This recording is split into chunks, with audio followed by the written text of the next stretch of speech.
इतनी ठंड थी जब सुबह मैंने अपना मोटिवेशनल सेशन शुरू किया, मुझे लग रहा था कि बच्चे खुश नहीं होंगे, लेकिन बच्चे चाव के साथ सुन रहे थे। और मेरा एक जो मोटिवेशनल का टॉपिक रहता है उसमें बड़ा इंपॉर्टेंट टॉपिक है, सुनो तो अपने दिल की। वही चीज़ मैंने बच्चों को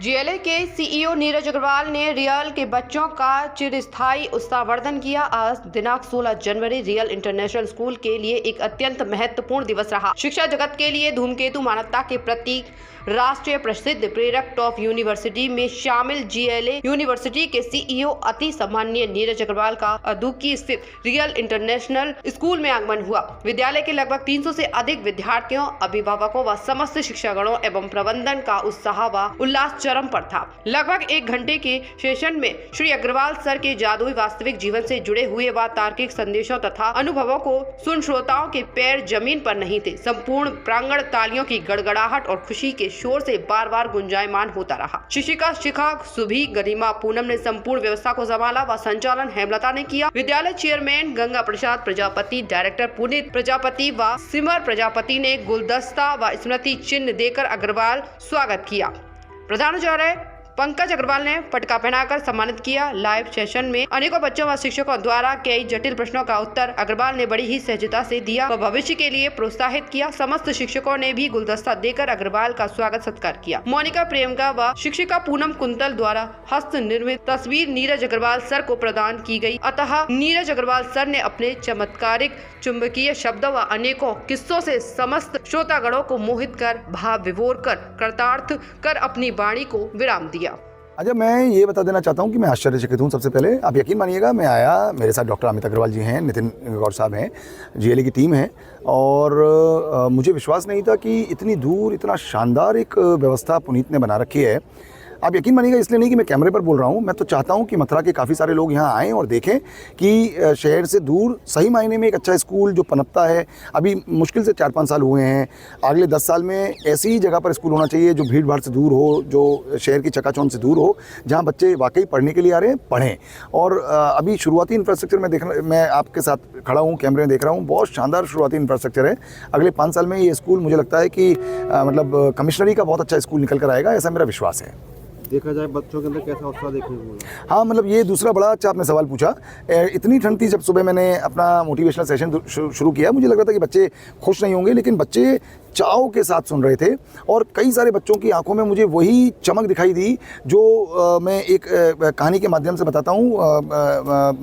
एक बच्चे को देश का नाम रोशन करना था और वो 6 साल की उम्र में उसको जो चमक थी, वही सेम चमक मुझे इन बच्चों में नज़र आई। और ये कारण क्या है, कुछ बच्चे तो स्वतः ही ऐसे होते हैं, लेकिन बहुत सारे बच्चों में स्कूल की शिक्षा, के स्कूल का मैनेजमेंट, स्कूल का डिसिप्लिन, स्कूल का व्यवहार, उन बच्चों में ये चमक ला पाता है, जिसमें कि पुनीत और उनकी टीम रियल इंटरनेशनल स्कूल कामयाब हुआ। बाकी एक छत के नीचे इनके यहाँ पर शिक्षा के साथ साथ लाइब्रेरी में बहुत अच्छा काम चलता है, तो उसके लिए क्या कुछ बोलना? मैंने अभी जो थोड़े से समय में इंफ्रास्ट्रक्चर देखा, उसमें बहुत सारे क्लासरूम्स को देखा। और मैं फिर से बता दूं कि लाइब्रेरी अपनी जगह पर है, लैब्स अपनी जगह पर है, लेकिन जिस तरह की जिजीविशा, जिस तरह की एक कहते हैं लड़ने की ताकत, जिस तरह से फोर्थ कमिंगनेस, जिस तरह से एक्सपोजर बच्चों को मिल रहा है, वो लाइब्रेरी तो एक पार्ट है, लेकिन पूरे स्कूल में आप जैसे घुसते हैं तो वो आभा आपको पकड़ लेती है कि आपको आगे बढ़ना है और कुछ बड़ा और कुछ नया करना है। बच्चों के आपसे ज़्यादातर सवाल क्या रहे थे?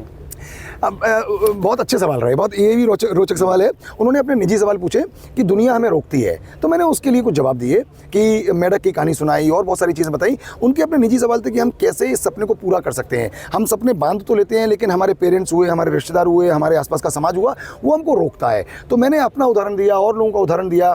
जितने भी लोग सफल हुए हैं, उन्होंने बहुत सारे लोगों की नहीं सुनी। और मेरा एक जो मोटिवेशनल का टॉपिक रहता है, उसमें बड़ा इंपॉर्टेंट टॉपिक है, सुनो तो अपने दिल की। वही चीज़ मैंने बच्चों को बताई भी। बात किस तरीके से और शिक्षा को सुधारा जाए, उसको लेकर क्या कुछ बोलना? शिक्षा का सुधार ठीक इस तरह से है जो कभी खत्म नहीं हो सकता। आज से 30 साल पहले जब जीएलए विश्वविद्यालय, 28 साल पहले, 27 साल पहले जब हमने शुरू किया, शिक्षा उस समय भी सुधार पर थी और शिक्षा आज भी सुधार पर है। आपने बहुत गूढ़ सवाल पूछा है। स्कूल की नैतिक जिम्मेदारी इसमें बहुत बड़ी है।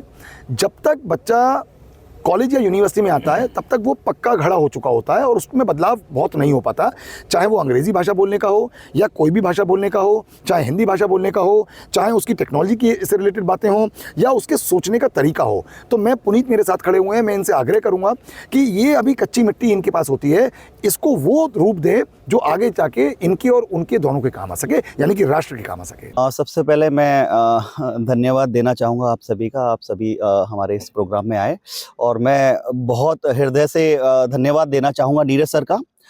नीरज सर यहाँ स्कूल में आए और यहाँ उनका एक बहुत ही इम्पोर्टेंट सेशन रखा गया और जिसमें उन्होंने बच्चों को बहुत ही अलग अलग माध्यम से, अलग मोटिवेशनल स्टोरी से बच्चों को मोटिवेट किया। यहाँ हमारे बच्चों के बहुत क्वेश्चंस थे, जो क्वेश्चंस के बहुत ही सेटिस्फैक्टरी जवाब नीरज सर ने बच्चों को दिए और अल्टीमेटली ये दिन रियल इंटरनेशनल स्कूल परिवार के लिए बहुत बड़ा दिन था। नीरज सर का आना अपने आप में स्कूल के लिए एक बहुत बड़ा दिन रहा है, तो मैं हृदय से उनका आभार व्यक्त करूंगा कि सर यहाँ पर आए। बात ये शिक्षा को लेकर के उन्होंने कुछ सुझाव दिए हैं, तो क्या कुछ रहे? देखो, मैं ये बताना चाहूँगा, रियल इंटरनेशनल स्कूल अपने शुरुआत से ही कोशिश ये कर रहा है कि हम बच्चों के ओवरऑल डेवलपमेंट पे काम कर रहे हैं, जिसमें उसी का एक ये पार्ट है कि हमने अपने स्कूल के बच्चों के लिए ये मोटिवेशनल सेशन ऑर्गेनाइज कराया, क्योंकि आजकल बच्चे चाहते हैं, उनका मूड है कि हाँ, कोई बच्चा स्पोर्ट्स में आगे जाना चाहता है, कोई बच्चा सिंगर बनना चाहता है, कोई बच्चा आईटी में जाना चाहता है, नीट में जाना चाहता है, कोई सिविल सर्विसेज में जाना चाहता है, लेकिन बच्चों के अंदर मोटिवेशन बीच बीच में जो डिस्ट्रैक्ट होते हैं, उसके लिए ऐसे मोटिवेशनल सेशन होना बहुत ज़रूरी है। तो हमारे स्कूल के एकेडमिक का ये पार्ट था जो हमने बच्चों के बीच में नीरज सर का एक मोटिवेशन सेशन यहाँ ऑर्गेनाइज कराया। इसके साथ साथ जैसा आप लोगों ने पहले भी देखा है कि हम लोग लगातार कोशिश कर रहे हैं बच्चों के ओवरऑल डेवलपमेंट में। आज का समय टेक्नोलॉजी का है, तो अभी पिछली जो हमारे स्कूल के अंदर साइंस एग्जीबिशन थी उसमें भी पेरेंट्स ने हमें बहुत ही सराहा है, क्योंकि जिस तरीके से यहाँ के बच्चों ने रोबोटिक्स के मॉडल्स बनाए हैं, कोडिंग बनाए, अलग अलग साइंस के मॉडल्स बनाए हैं, तो उससे पता चलता है कि हमारे बच्चे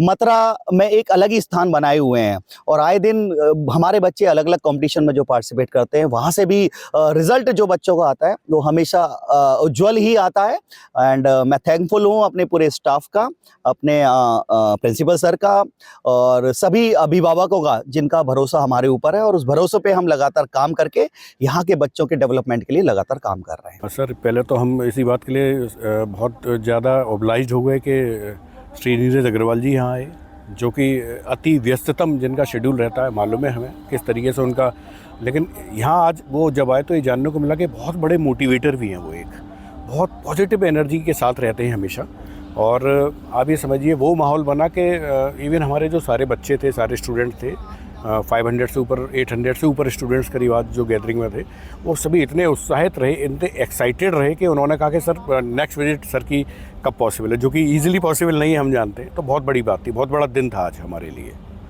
कैसा सुझाव रहा बच्चों का? बच्चों का सर ऑब्वियसली बच्चे पॉजिटिव हैं और नीरज सर ने उनके जहाँ जहाँ डाउट्स थे, क्वेश्चन थे बच्चों के, उनको दूर किया और इतने सेटिस्फेक्शन वाले तरीके से दूर किया कि बच्चे पूरी तरह सेटिस्फाइड थे और आगे से इतने ज़्यादा मोटिवेट भी हो गए हैं कि मुझे नहीं लगता कि उनकी एनर्जी कभी ख़त्म होने वाली है बच्चों की।